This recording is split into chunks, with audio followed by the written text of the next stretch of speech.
up for them, and we appreciate the comment, but I want to make very clear, okay? We, from the very beginning, we have told everybody, including CFER, that we are willing to work with everyone, and we think our message is unified. That's the reason why you're on Zoom here. That's the reason why in our meeting last week, CFER and its board members, some of the board members were invited to our Zoom meeting. So I think, we have to make it clear that we haven't changed our stance on working with everyone here because we're all fighting towards the same goal. But the converse is true, okay, because it applies to everybody. Back in 2014, when we fought against SCA 5, we had about 80 organizations that we worked with. I mean, we worked harmoniously, and we had no problem. I mean, we put up a beautiful fight. And statewide, I think we supported 9 legislative seats. So this year, the fight is different. The fight is no longer at the legislature level. This fight is it's a battle on ballot initiative, I should say. So it is a very different fight, and it is a much, much larger fight. Anyway, you look at this. So it does require everyone to work together, and I don't think we should get distracted from our end goal. Our goal is the same, okay? We believe in that discrimination, government-sanctioned discrimination against any race or individuals is not acceptable, and that's why we are here. So you see the pictures on the screen. Those are some of the events, the rallies, the protests that we did back in 2014, and we had major news coverage everywhere in 2014. That's we won the battle, and that was the year that Republican, for the first time, that elected more minorities, more Asians, more female to the legislature. That was in 2014, and that was with the party of Republican. So I agree with you that we should all be working together and not become territorial. Okay, I think that's one thing that I would like to add, to make sure people understand that people who know us that we work with everyone, okay, including the other side, okay, because it's not every issue is we're looking for common ground, okay, and that is building towards a future that's beneficial to most people. It may not be for everyone, but it's for most people. So I hope I make it clear, and thank you for being here today. So what's next, Mr. Huff? Well, my embedded videos, I saw a little note here, so I'm getting technically a little bit back up, right? We got the screen on. Don't have sound yet. Hey, let me try this. Mm-hmm. Introduction of Ling. Could you hear that okay? Are you picking it up with the microphone a little bit? Ling was elected to a water board. She took out a 20-year incumbent.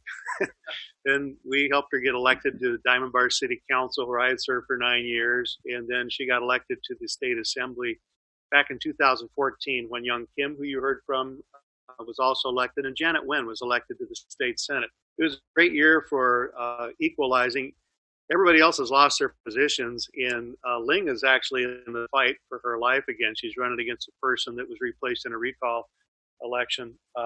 It was coming, but she's doing a fantastic job.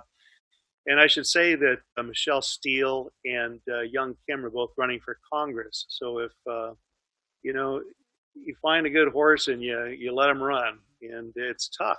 Anybody that is in elected office right now deserves a lot of credit, because it's just tough to be a leader in times that is as difficult as we're seeing right now. We have one other video we would like to play. Mike Lewis is a business consultant, and he deals with businesses that he was former chief of staff to Supervisor Pete Shabaram, who was a long time one of the 5 kings, they used to call him, down to LA County, because LA County is like a third of the state, and it's 10 million people, larger than many states, and each of them runs like a fiefdom. But Mike Lewis was chief of staff there. He does business consulting now. And if I can find this video real quickly, if you'll bear with me, I will try to get that going. What is the problem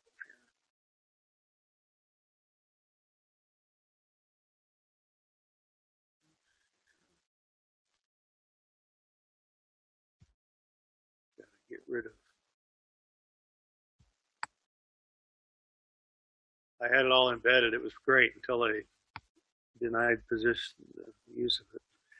I'm having a problem finding him, so I think we'll just scratch that and let me do a few final comments.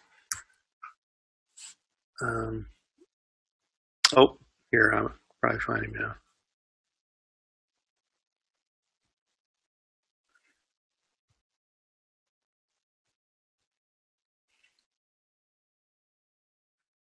No, we don't have a link to Mike there. I'm sorry. Okay. Make your final comments, please. Yeah, I want to just get a different view on the screen. Get a different view up here. You don't need to look at me. Well, I guess you're. Wow. New share. Nuts. I'll just get rid of that and pull up my face. How do I do that?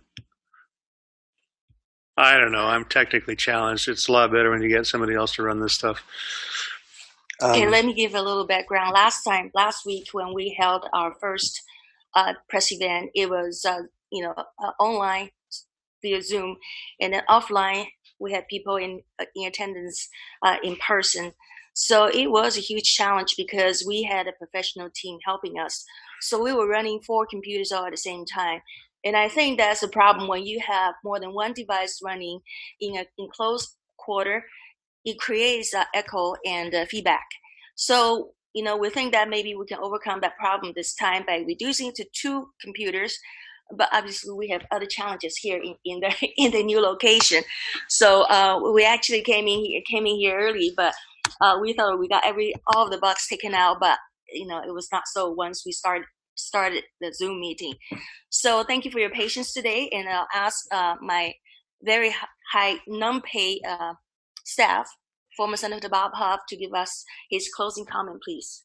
Yeah, I'm trying to figure out how to get. Well, we'll just do the gallery view right now. Yes.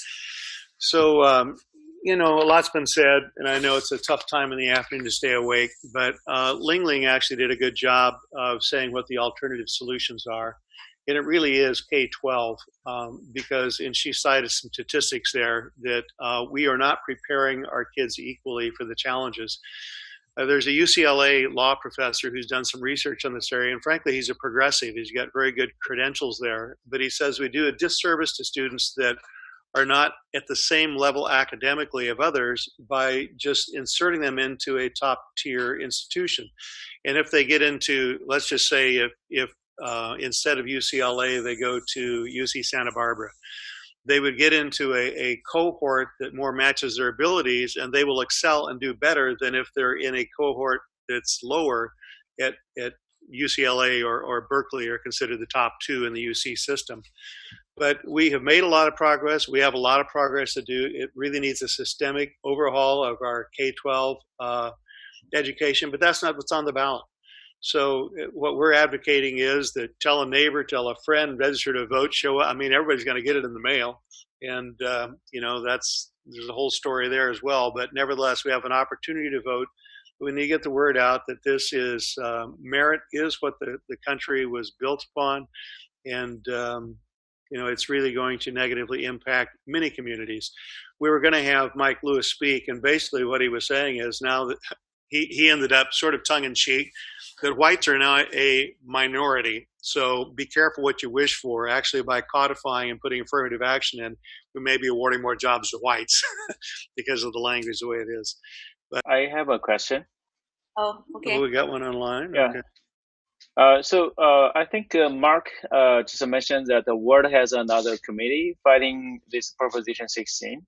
Yep. So I wonder, is there any coordinates with the 2 committees? Because the resource is very limited, right? So both committee are asking for donations. So how the 2 groups of people work together to fight the common goal? Yeah, when we were fighting, it's a good question. When we were fighting SCA 5, we didn't say no other organization come in. We welcomed everybody to the fray. In fact, when we had Faith Bautista on recently, Mamie and I reached out to Faith because we've worked together on issues. and she runs her organization, National Asian American Coalition, and it's a nationwide group, and she does some really great work there, and she's a voice that we need to get engaged. So bottom line is, I've talked to Ward Connerly a couple times. I've talked to the strategist. I've talked to members. We work with anybody. We embrace it. We can't win this fight just by being narrow-minded and focused on this committee or that committee. We got to do it together. So, that's our challenge. That's what we are doing. We'll continue to do. We don't want to step on each other's message. We need to have a focused message, and it has to be sung from every corner of the state. Yeah. And I second that, just to whoever asked the question. Bob and May are my good friends, and we're so excited that even if we're working from separate angles, we need that. We're a loose federation of states in a lot of ways, and we can do so much more. And that's always been activism on the right, multiple groups working together for the same cause and handling their own business and doing things the best we can. So, in the name of unity, we're so happy to be here today. Thanks. Can I say something as well? Briefly? Yes, very briefly, like 3 minutes. Okay, TT, I don't know what your real name is because you're not showing your real name. To that one.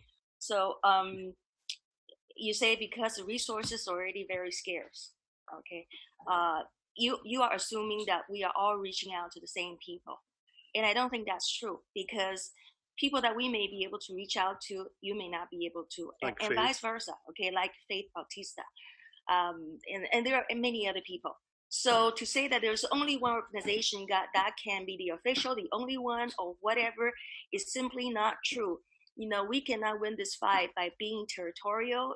We need to be. When you say we need to be united, then you really need to have that spirit, okay, to allow other people to flourish, okay.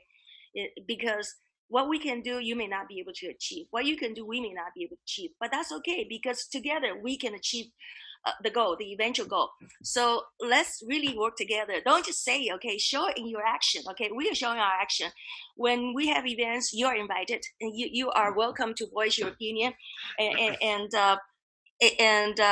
we don't say anything negative about any other organization. Back in 2014, we truly really worked together. We had no problem. We didn't claim that we are the number one. We're the first that came out or whatever. Because it's not helping the eventual goal. Let's not just by saying it that you are willing to work with anyone, or we are willing to work with anyone. Show us by action. Okay, action speaks louder than anything else. So that would be my comment. Okay, so what I'm trying to say is this. Okay, we heard you. In terms of raising money, okay, you can raise whatever money you wanted to if you can reach them, okay. But other people, not just us, okay, because there are other PACs out there, like this Asian Indian group that we work with, and they reach out to us as well. So they are raising money as well. And did we tell them that not to do it? No, because we welcome everyone, that can get the message out, that can raise the money, that can do rallies or whatever. Please do so, okay? And do not continue to question whether we can all work together. We are working together. So it really is a question to ask yourself. Are you willing to work